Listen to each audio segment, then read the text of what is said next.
Mau makin ricuh, para dukun kini mau damai dengan pesulap merah. Syaratnya begini.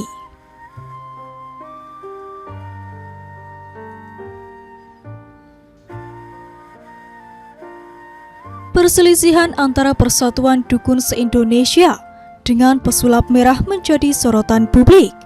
Keduanya berlomba-lomba untuk membuktikan siapa yang benar. Persatuan Dukun se-Indonesia mengaku sangat dirugikan dengan sikap pesulap merah yang makin hari selalu membongkar trik perdukunan. Merasa dirugikan, para dukun pun melaporkan pesulap merah ke polisi. Melihat masalah semakin memanas, Denny Sumargo pun mencoba mengundang perwakilan Persatuan Dukun se-Indonesia terkait hal ini. Kedatangan mereka ke podcast Denny Sumargo juga untuk membuktikan kesaktian yang dimiliki. Setelah menampilkan kesaktian yang mereka miliki, Agus selaku pelapor pesulap merah menerangkan jika ia akan berdamai dengan sebuah syarat. Harus minta maaf secara langsung, ujar Agus. Dikutip dari kanal YouTube Curhat Bang Denny Sumargo, Rabu 24 Agustus 2022 lalu. Kemudian Agus pun memuji dan menasehati pesulap merah atas kejadian yang saat ini terjadi. Dia orang pintar, tapi kita sama-sama jalan. Kalau dia mau naik setinggi-tingginya, silakan, tapi jangan menjatuhkan profesi yang lain, ucap Agus. Silakan dia mau bagaimana caranya YouTuber atau apa, tapi jangan menjelek-jelekan atau menjatuhkan orang lain. Ingin berdamai, Agus mengajak pesulap merah untuk jalan beriringan, memajukan Indonesia dan tidak membuat rusuh. Masing-masing aja kalau mau beriringan sama-sama, ajak Agus. Ayo kita jalan sama-sama untuk memajukan Indonesia, jangan bikin ricuh. Kita sama-sama berdamai, jangan rusak NKRI, sambungnya lagi. Firdaus Aiwobo selaku kuasa hukum dari Persatuan Dukun se-Indonesia meminta agar pesulap merah tidak menjatuhkan orang lain.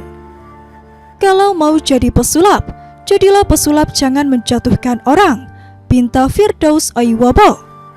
Banyak pesulap yang lebih jago dari dia, tapi mereka tidak mengusik dapur orang lain. Lanjutnya, diberitakan sebelumnya saat datang ke rumah Denny Sumargo, Firdaus Aiwobo bersama rekan-rekannya tak hanya meluruskan permasalahan yang ada, namun mereka juga ingin membuktikan ilmu kebal yang dimiliki.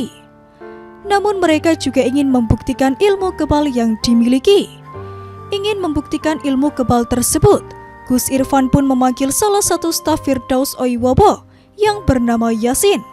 Yasin diminta untuk membuka setengah pakaian yang dikenakannya dan berdiri di dekat mereka. Gus Irfan pun memegang golok yang dibawanya untuk membuktikan kesaktian. Sebelum membacok dengan golok yang dibawa, Irfan pun membaca doa-doa sembari meminta Yasin mengikutinya dan menghadap arah kiblat. Kemudian ia pun beberapa kali membacok tubuh Yasin. Bacokan yang dilayangkan Irfan di bagian perut ternyata membuat tubuh Yasin terluka. Denny Sumargo yang melihat hal tersebut pun menunjukkan ekspresi ketakutannya. Setelah membacok tubuh pria itu, Irfan pun berdoa lagi lalu segera meminta Yasin memakai pakaian. Irfan lantas menjelaskan jika pedang atau golok yang ia pakai berbahan besi, tidak menggunakan trik apapun. Walaupun tubuh Yasin terluka karena bacokan, Irfan pun mengucapkan syukur karena tidak terlalu parah. Tapi alhamdulillah ini nggak terlalu parah. Makanya ini ilmu bukan ilmu kita yang bisa. Ini pedang besi bukan stainless atau trik, jelas Irfan. Melihat korban terluka, Denny Sumargo pun meminta untuk Yasin ke dokter. Nanti ke dokter ya, kata Denny Sumargo. Firdaus Aiwobo selaku kuasa hukum Persatuan Dukun se-Indonesia yang melihat stafnya terluka pun panik dan meminta agar Yasin segera dibawa ke dokter. Udah langsung bawa ke dokter aja, kata Firdaus Aiwobo. Denny Sumargo yang khawatir dengan tubuh Yasin menanyakan rasa sakit yang dirasakan saat dibacok. Sakit nggak? Tanya Denny. Enggak sih, kata Yasin kala itu.